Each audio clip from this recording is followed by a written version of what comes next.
downed a whole bottle. Then we took a few tabs, or something like that.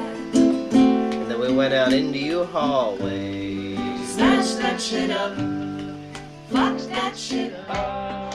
Well, like I was saying, I have generalized anxiety, so I'm always trying to read other people's moods. Probably from my mom. She was bipolar as well as an alcoholic, so you would have to kind of read her mood all the time to like, behave in a way that wouldn't make her like explode or break down in any kind of way. So I continue to do that with Yeah. other people around me 24/7. So even if I look like I'm chilling, I'm just standing there or whatever, but I'm like listening to people's conversations. I'm Well, kind of getting the vibe off everybody, and it's just a lot. It's just really overwhelming.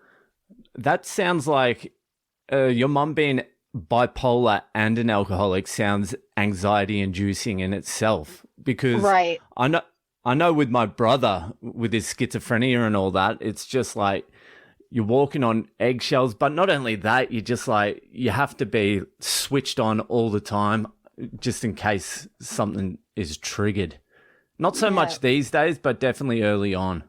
When you talk about your family or your mom or your brother, I relate to it a lot because it seems like that some of that might be part of what you had issues with when you were younger. And because drinking, it goes from being fun and like a thing, because everybody does it. It's just ubiquitous. Like I can see an ad for Budweiser on the building in front of me. It's just everywhere.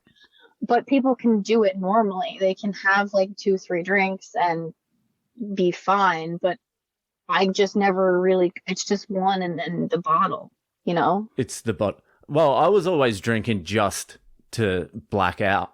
When I think about drinking now, the only thing that like attracts me is going to that dark space where there's just nothing, just complete loss of control.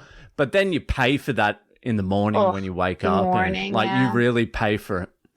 Do you still miss it? Like how long are you now? Almost 5 years, right? Almost 5 years, yeah. So there's a little snippet of this week's Degenny Diaries with Alison. If you would like to listen to the whole thing or become part of the Degenny Diaries interviewees, then head to the Patreon, join the Patreon. It's a pint a month. You get access to all the Degenny Diaries and everything that's happening on the Patreon. If you're already on the Patreon, then in the description of this podcast you're listening to right now, there's a link to the exclusive Spotify that all the Degenny Diary episodes will be coming out on. So head there. I'll see you over at the Patreon, and I'll see you the fuck later.